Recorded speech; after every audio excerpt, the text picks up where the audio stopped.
Welcome to this interesting discussion that I'll be having with perhaps one of Greece's best economists, Nikos Stathopoulos, who is also the General Director of EOVE and one of the key architects behind the famous Pissaridis report, and I would argue probably the most active private equity investor right now in Greece, from BC Partners, Nikos Stathopoulos. Now, because I've got two Nikos, and it's going to be difficult to moderate the discussion, I'm going to give you rapper names, so Nikos V and Nikos S, okay? So I can properly run this discussion. And look, I think the previous panel asked the crucial question, Nikos S, about what has your experience been,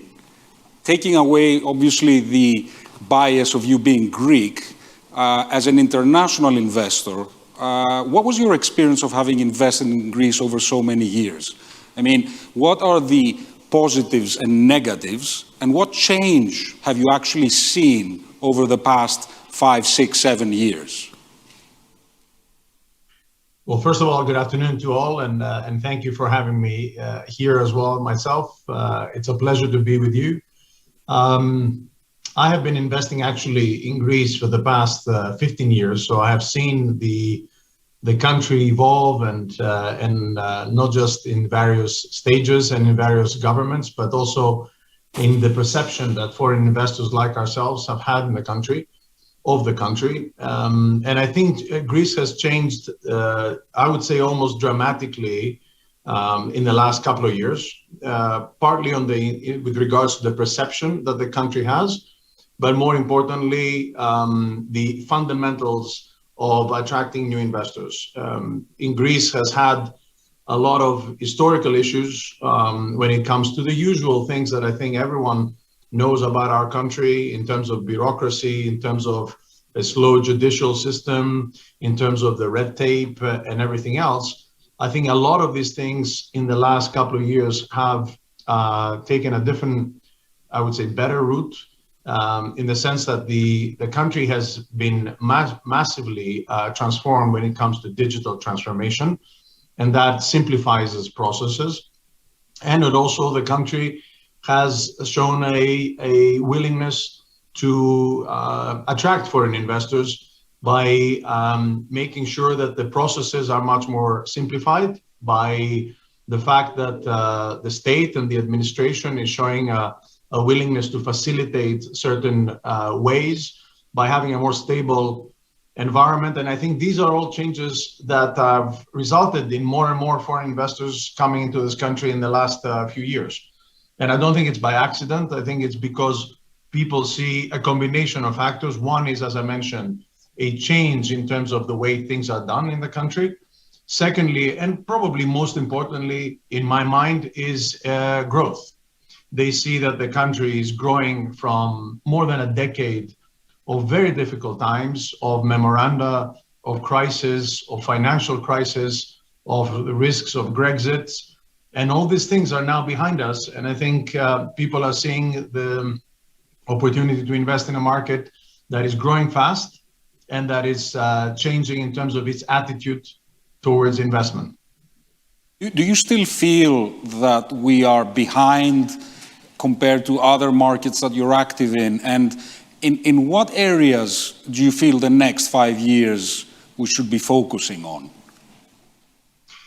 Well, if it's a question of whether we're behind, it's more general as a statement. I think the country is still probably behind when it comes to some of the processes that are required, and as I was mentioning before, bureaucracy and certain ways that the state can help facilitate and expedite certain investments. I do think that my biggest worry is that a lot of the things that are happening or we've seen happening and going the right way stop.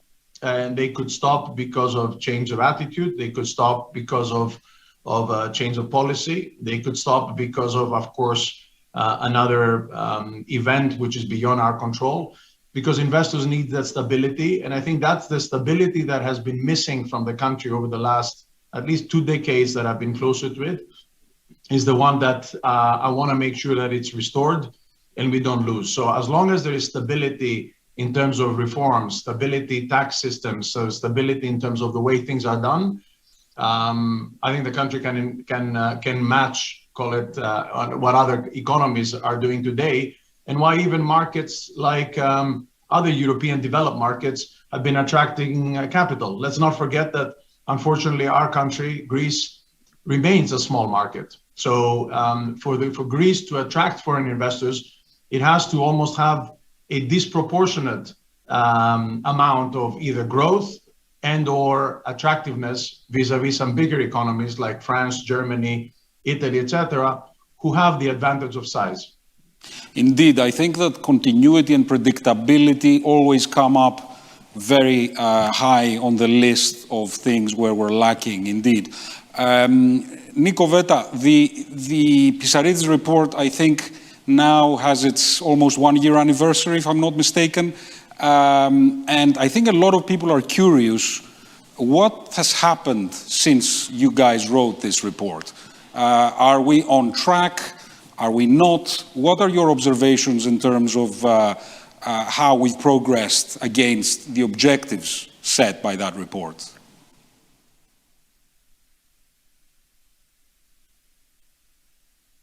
Nico, I think you have to unmute.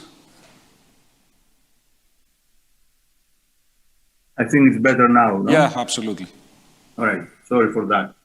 Look, the report that you mentioned, which was obviously a collective work led by Chris Pisaridis, basically did 2 things. One was to describe what sort of economy Greece can be so that it continues growing, and also how you go there from where we are today.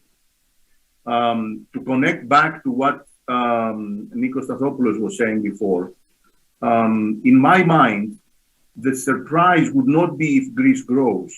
The surprise is, in fact, how Greece is such a backwards economy, why we are lagging in almost all the main categories relative to European peers, continuously, gradually, little by little, over the last 10 decades. It's not just a matter of what has happened since 2008. In 1980s, this country was much ahead relative to Ireland, to Portugal, to Spain. And we have not actually unleashed the potential that this economy has. There is absolutely no reason why Greece could not be one of the richest countries in the world. It's in the core of European institutions, so you have stability. It is a center of a very vibrant area in the Eastern Mediterranean and entrance to Europe. It's a country with a tradition in investing in human capital. So if you put all of these things together, you have to wonder what is missing. And what is missing is some key institutions effectively in the interface between the public sector and markets.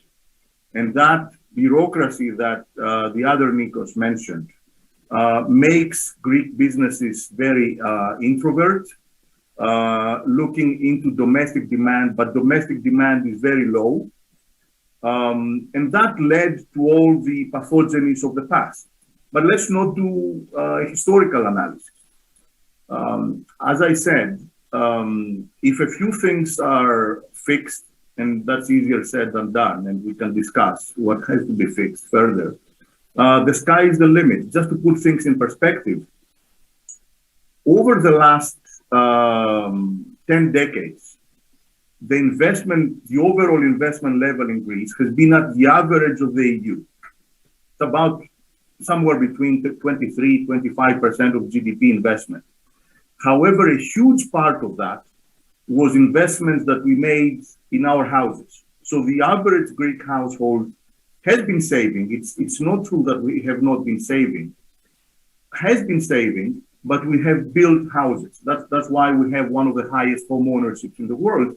And the reason was the underdeveloped capital markets, the lack of trust in institutions, the lack of trust in the institution of business itself. Now, once this housing got out of the window in 2008, when the economy collapsed and effectively the country got bankrupt, the overall investment level as we speak and since then is about half of what it was before. And it's about half of what it is in the rest of Europe. So even if investment grows 10, 15% per year, we still have a lot of ground to cover. So we need a lot more of what we have been seeing the last 2 or 3 years. We need to follow, not only to follow linearly on that same path that Nikos described before, the other Nikos, but we have to go exponential on that. And if you wish, I can explain what can give this exponential growth. Otherwise, the country is going to grow, but it's going to grow slower than the rest of Europe. And that by itself is going to be a problem for a number of years. One of the challenges, Nikos Stathopoulos, that we're seeing at the moment in Greece is that obviously we are still under a form of, let's call it, supervision of some sort, which means that obviously, let's call it fiscal restraint is still very important.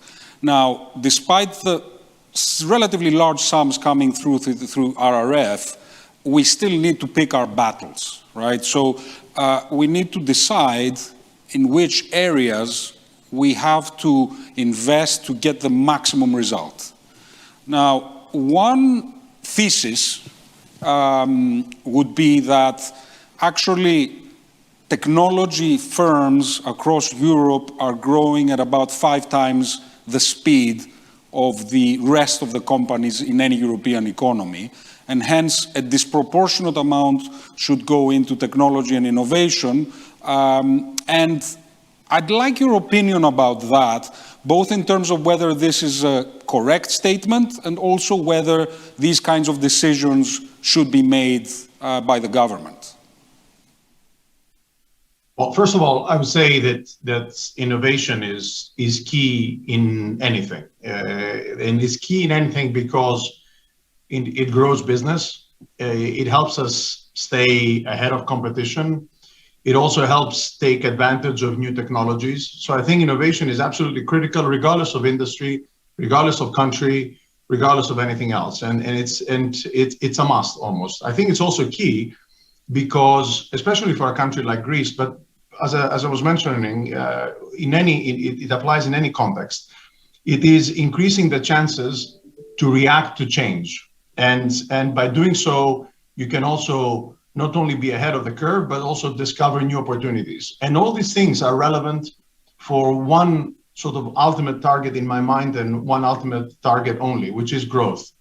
As Nikos Vetas was mentioning before, and as I mentioned earlier, Greece needs to grow disproportionately to some of its other European peers because it's almost handicapped because of its historical pathogenies that it had, as well as international arena, is by having a disproportional growth. And innovation is a key, I think, way to do so. I think that will also mean that we can refer to creating, for example, more effective processes, as I mentioned, more effective products, more ideas. But ultimately, I do believe that innovation can act as a catalyst to make a business and a country, for that matter, grow and adapt to the marketplace. So I think innovation is key. I think innovation, the way it's handled, however, has to be careful. And I think you mentioned something on this earlier. I think as a country, because we have limited resources, and I'm not just talking about financial resources, given our size and scale and number of people, general human capital resources, I actually do believe that we should pick our spots, that I think we should focus on what we think we can do better. Ultimately, the ultimate, I would say, decision maker or where we should be investing should be the private sector, not the public sector, should not be the state. Is the private sector that will identify where the opportunities are, is the private sector and the entrepreneurship that will drive that growth and funnel the funding. So I think innovation is key. I think the country has and should focus on it more. And I would personally be in favor of picking our spots and trying to develop what I would say almost centers of excellence in certain areas. You know, a lot of our peers and all our neighboring countries, despite their size, in the sort of the Balkan area, for example, and other neighboring markets, have developed that center of excellence when it comes to technology or IT or some engineers and stuff. We should be doing the same. We have nothing to be jealous of, because I do think that the human capital in our countries is extremely high. Nico Veta, I think there's an underlying debate in a lot of people's minds when it comes to a growth plan that undoubtedly we need. And I'd say it's almost a debate between a Friedmanite approach where you let the market decide, or a more Keynes approach where the government plays a more vital role. Now, this is perplexing for a lot of people, because you look at places where theoretically it's been the free market that has decided, and upon closer inspection, you see that actually the government was very much involved. And this is true of Silicon Valley and the role of the US military establishment in the development of Silicon Valley, or you look at Israel, where the government has played a vital role, and obviously the Nordics as well. Where do you strike the balance as an economist, having observed Greece, I would say, through thick and thin, good times, bad times? Where do you think we are today? How much government, how much master planning or central planning, and how much do we leave to the market with its known imperfections, obviously? Marco, you are opening up a huge discussion. If I could respond in one sentence, it's not a question of how much government, it is what type of government. Certainly, you don't want a government that is large but inefficient. I should say actually a state, even though in this country, the boundary between what's a government and what's a state is a little bit unclear sometimes. It's obvious that the European model, but also the model that makes sense, is that the public sector should provide the basis for business, and the business has to find its own way. And in fact, you have to provide such a basis for business that it can be flexible, it can be innovative. What one company does one year, you know this, Marco, perhaps as well as anyone else. It's not the same that it will be doing the same company 2 years down the road. So to basically assume that a technocrat or a bureaucrat is going to dictate business, that would be completely wrong, especially in a country with a history like ours. At the same time, it's obvious that there are some key areas where the government should help. For instance, even though I believe that the key area of growth has to be the nexus between technology and manufacturing, let's take another area, which is the whole thing that has to do with tourism, culture, inviting people to live here permanently, or for that, key infrastructure, transport, healthcare, schools is essential.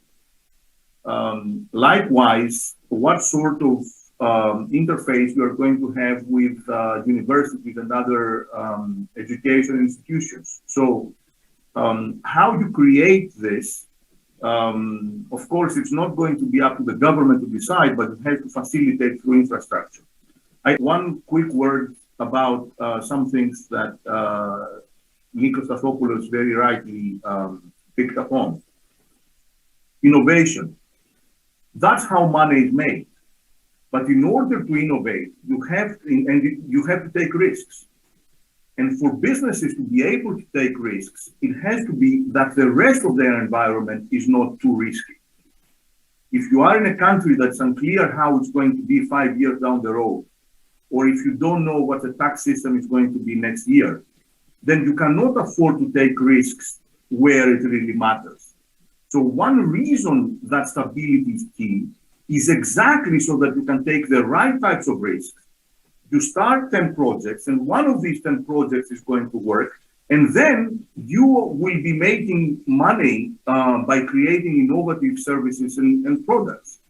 That's one thing to be said. The second thing that I really want to stress, and that's what makes me a little bit optimistic, despite the difficulties, is that this process of growth is not linear. Once you have enough business activity from existing businesses or newcomers into the country that are extroverts, this changes the name of the game. This changes the nature of the country. This will more easily allow people to decide that they're going to live in Greece rather than in France or in California.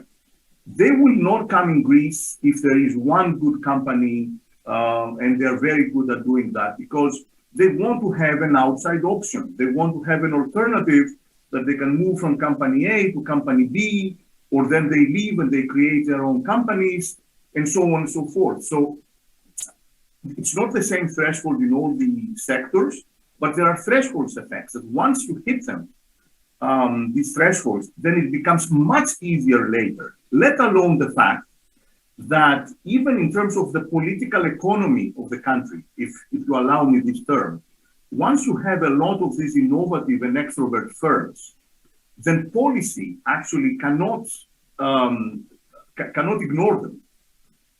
So policy itself becomes endogenous in this, and economists would say. And the third thing to say is, where are we? How far are we?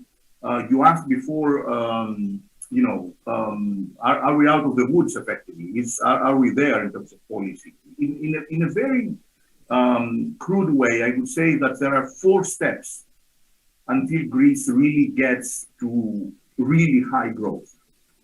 And we are halfway through. We've done 2 out of 4. So the first step is to establish finance to the country. That's more or less done. This is thanks to the European umbrella of safety that has been put on top of us, but it's also thanks to actions by the government. We are not back in 2012 or 2014. So finance is there. That's one. Second, do we have a government that does reforms and overall in the right direction? Yes. Okay, we have that. But then there are 2 more steps that are missing. Have we succeeded in really hard and irreversible reforms?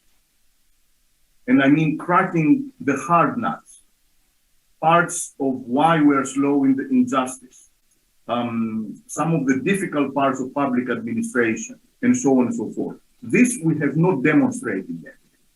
Once this is done, then everybody that looks into Greece, they're going to say, oh boy, these guys, they are now at a different level.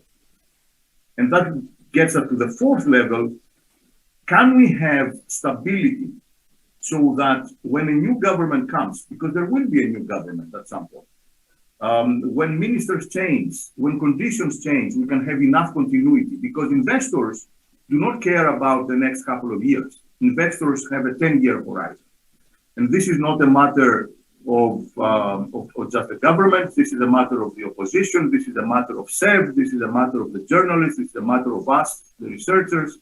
It takes a lot of people that are going to determine how the country is going to be 10 years down the road. I think Nikos has expressed a very simple but profound truth in saying that in this debate about what is the role of government in a growth strategy over the next 10 years, perhaps the most important thing is provide its citizens and entrepreneurs enough safety and predictability in their everyday life so that they will have the requisite appetite for risk in their business life. I think that is a wonderful way to sum up the role of government. And with that, Nikos Stathopoulos, there is this unique viewpoint that you have, living in London, being an international Greek, an innovative Greek, yet caring a lot about the country and investing in the country. This whole sort of enthusiasm about digital nomads that came about during COVID, and this expectation or wish that perhaps Greece could become a host country to repatriate Greeks that had left during the crisis, or even more, invite non-Greeks to live here. I think this predictability that Nikos Vetas talked about may be an issue. For example, I've spoken to friends of mine who have already started raising kids abroad and are Greek, and they're saying, yeah, realistically, we could come back, but you have so few English-speaking schools in Greece. How can we realistically come back?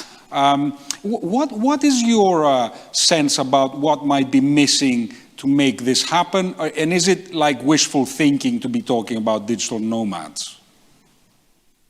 Well, first of all, we need to decide if this is really a priority for Greece, i.e., do we actually want to attract the non-Greeks to come back to Greece? Or do we want to attract the Greek diaspora who has left the country for good or different reasons, who has started a life outside of the country and is debating whether to come back? And in my mind, the latter is more important as a first step. The first step would be to attract the Greeks who have left, who have decided for different reasons that they wanted to either work abroad or start their life abroad and continue their life abroad, and see if we can bring them back into the country. And I think that's a bigger priority than trying to attract some foreign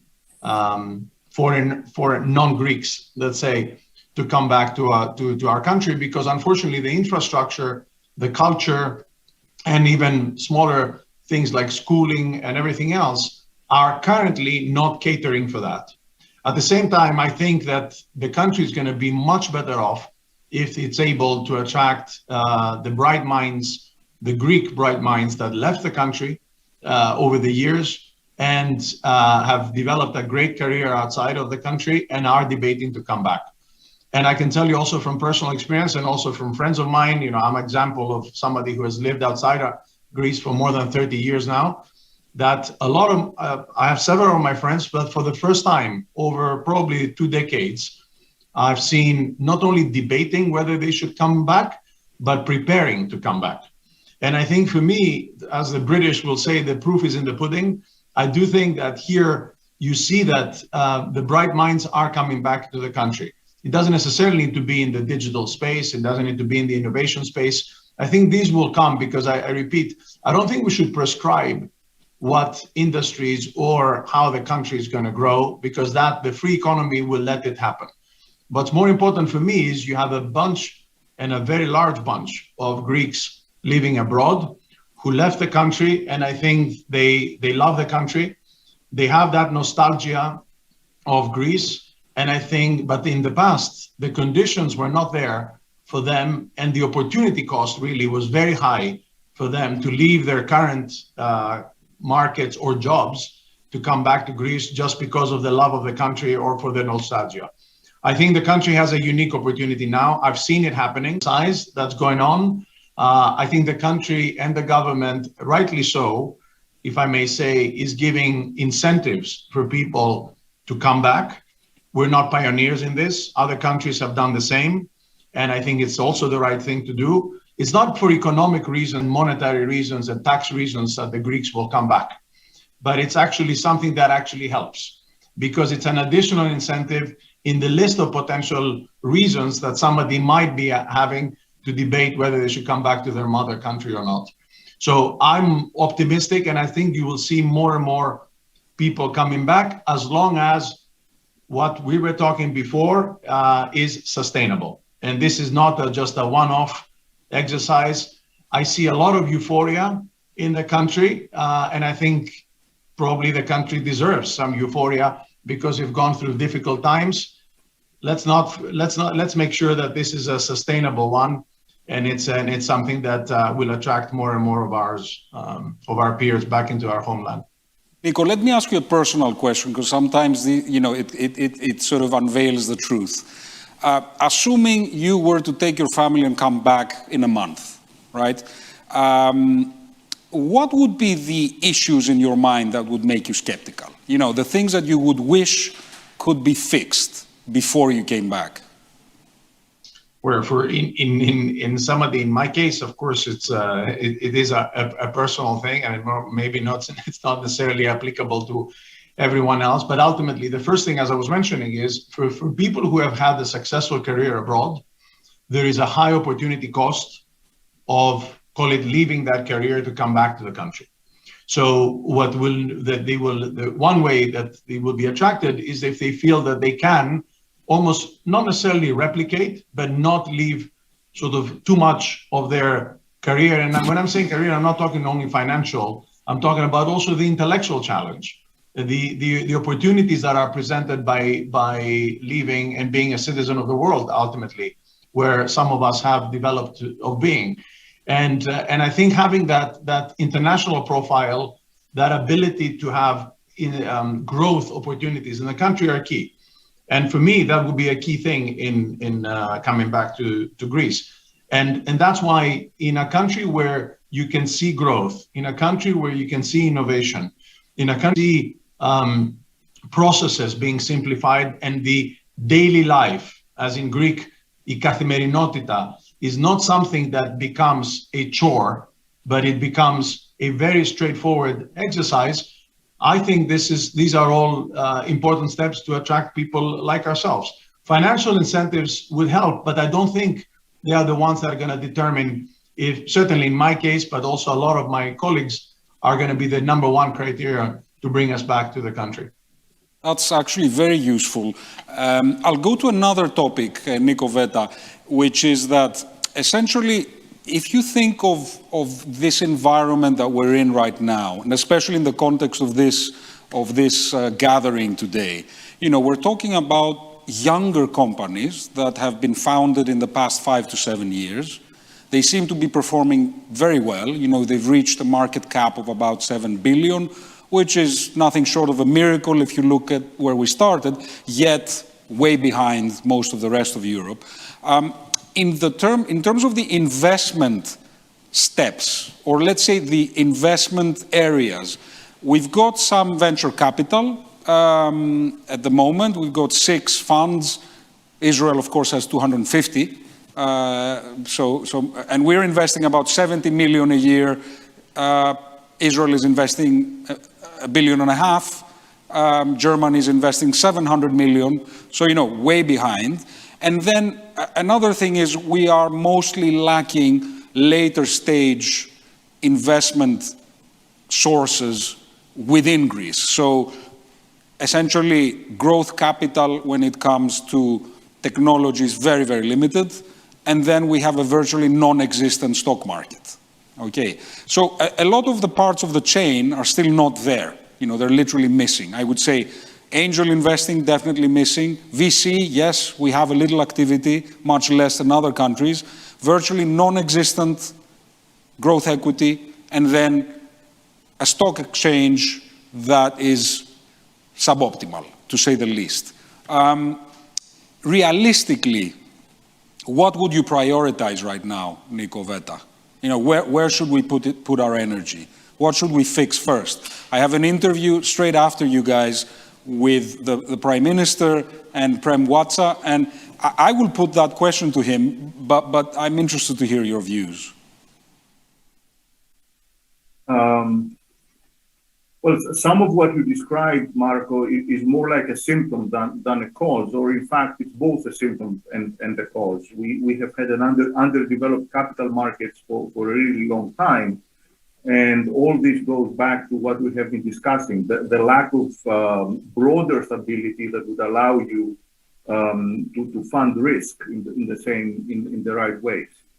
It also has to do with what sort of businesses we have. If you think about it, most of business in Greece is of a tiny size, extremely tiny, not even SMEs, completely micro businesses of 5 people or whatever, and they remain micro.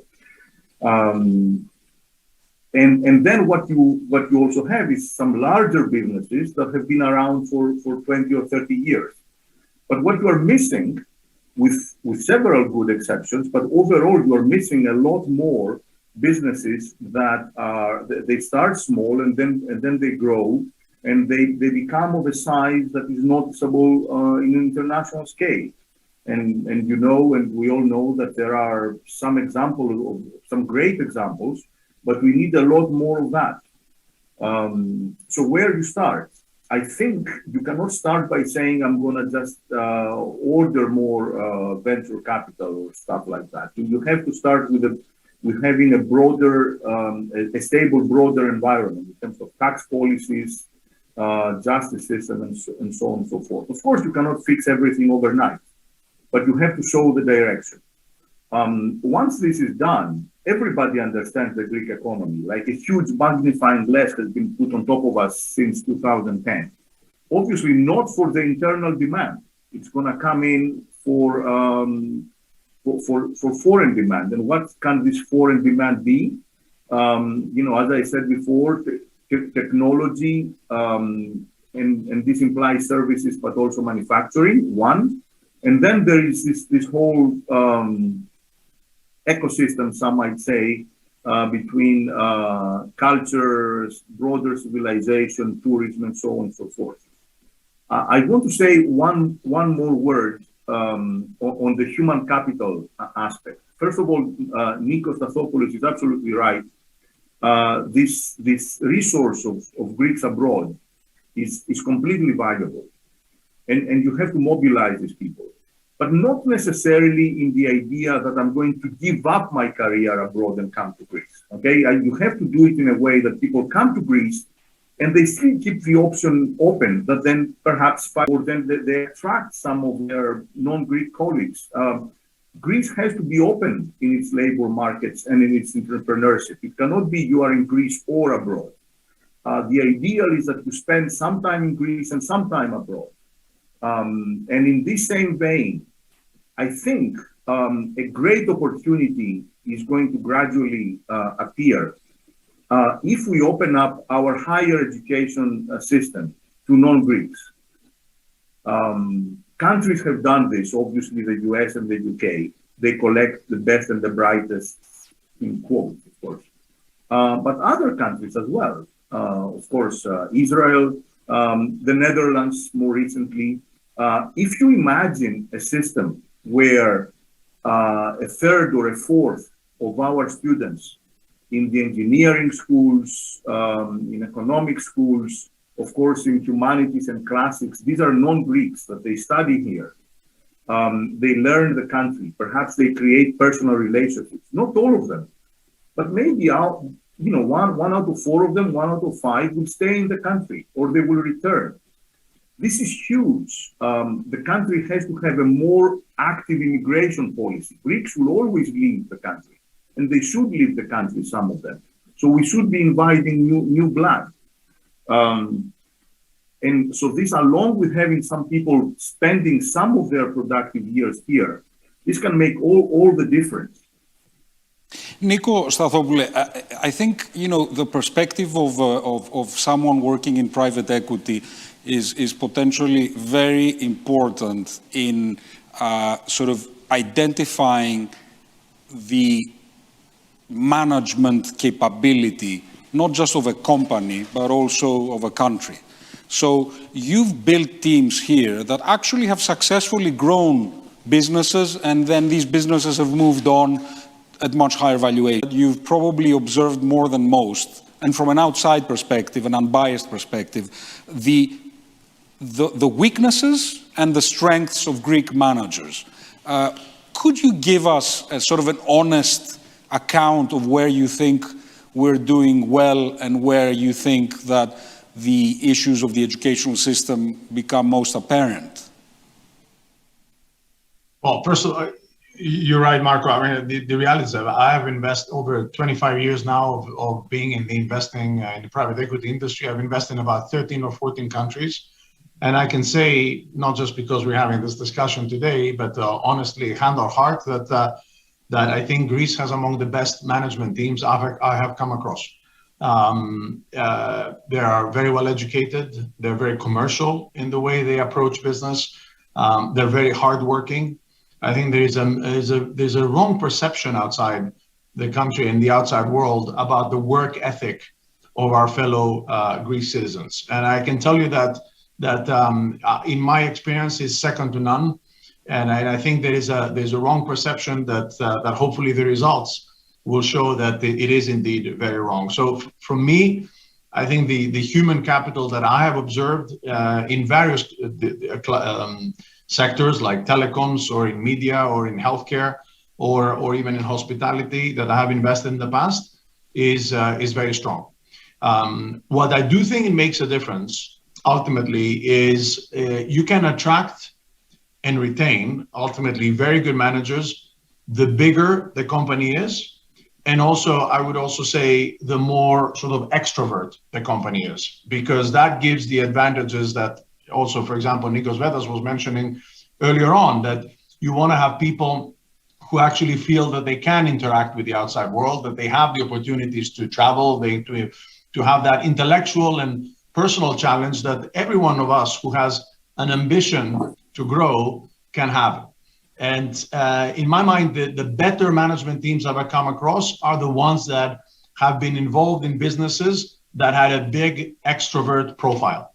Pharmathen is a great example of this. One investment we made 5 years ago behind a fantastic Greek company in the healthcare, in the pharmaceutical sector, which is doing R&D in Greece with 250 scientists. 80% of them had PhDs in a market and in a country that was exporting its products to more than 100 countries.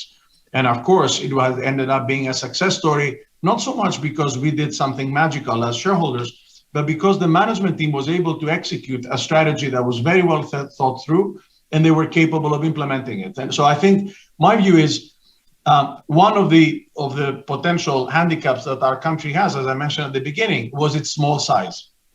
And in a small country, you can have, of course, a plethora of talent and a plethora of education, of course, that each of these management teams has had. My experience has been that especially larger companies, which are more extrovert, have exceptional management teams. I think smaller companies sometimes need strengthening on the management, which is not a surprise. And it's something, frankly, that I don't think it's a Greek phenomenon. I think it's a phenomenon I've seen in other markets with small family-owned businesses, like countries like Italy we've invested in, or even Spain, where you do have the family businesses. They don't necessarily have all the professional management team across all the functions, and there they need more strengthening.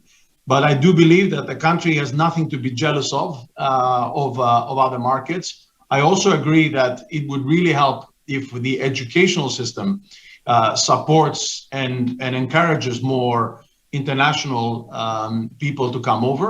And I think the Greek system has remained too Greek in some cases, and I think we can benefit from some more internationalization. This is a longer term exercise, but ultimately, education is a longer term exercise, and it's a key tool for success for all of us. I think that another question that has come up, Nico Veta, is a lot of people are blaming underperformance in certain areas because of not marketing the country appropriately or not shouting enough about what progress we've made.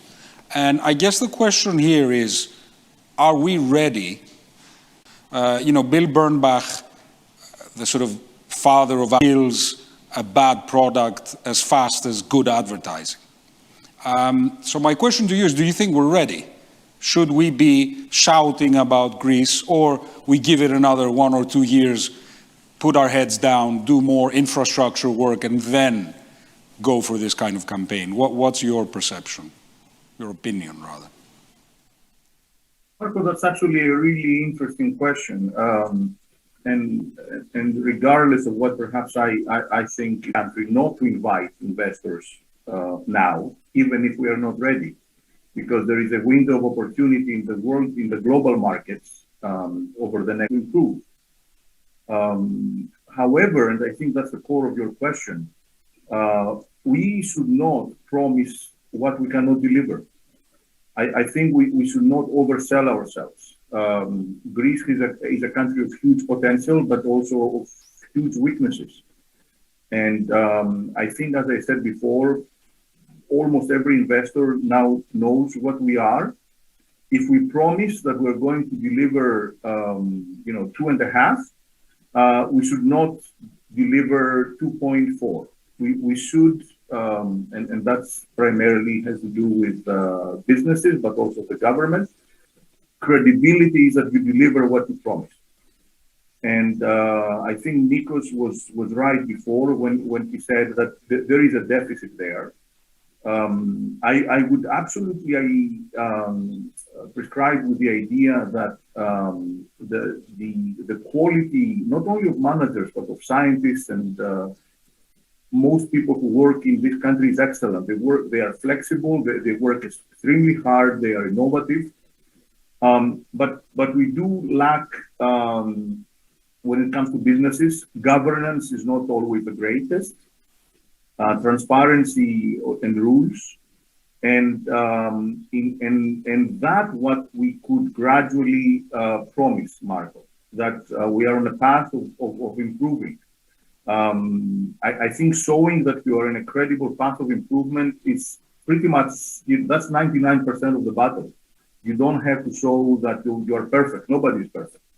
If you are perfect, then all the capital and all the people will be here. We are not perfect, but if you show that we are committed to improve, and that you can go public with that, I believe. But you have to promise exactly what you can you can deliver. One supplementary word on this. What sort of businesses we need? If you take seriously what I said before about governance, I think that's where foreign governance rules, and when I say foreign, coming from multinationals, so foreign capital, that's key. Either having multinationals coming to the country or foreign capital that comes into Greek companies. That's not just money. I think it's primarily culture and rules. And this is not something that is going to crowd out Greek smaller firms. If this is done right, this is going to help smaller firms that are going to, in fact, interconnect with larger firms. And even if they cannot, for instance, be direct exporters, they can be indirect exporters because they are selling to larger firms that are themselves exporting. This is key. Also, to the extent that the presence of larger businesses brings more transparency to the market, and that's again key, more competition, not less competition, then this allows smaller firms to grow. And not all of them are going to be successful, but that's the name of the game for how the markets work today. So you do need not only capital, because we need investment in a very vague sense. We need capital that is going to bring with it a new way of doing things. And we have, of course, all the, really big examples, from Pfizer having all of their great new jobs at Thessaloniki, the new Papastratos investment, back from Philip Morris and foreign money, and I can go on and on and on, from Microsoft. I think yes, it's certainly. It's a really long list. It's However, a long list. There is a number of Greek companies that started here from people that stayed in this country over the last 10, 15 years. They have worked extremely hard, and many of them we don't see in the front news, and they are absolutely excellent. Nico, thank you very much for this closing statement. Unfortunately, we're out of time. I want to thank you both for this fascinating discussion, and probably end this discussion with something that I think Nikos explicitly said, but the other Nikos also implied. Let's essentially under-promise and over-deliver over the next 3 years. Thank you so much. Goodbye Thank you. to both of you, and thank you. Thank you.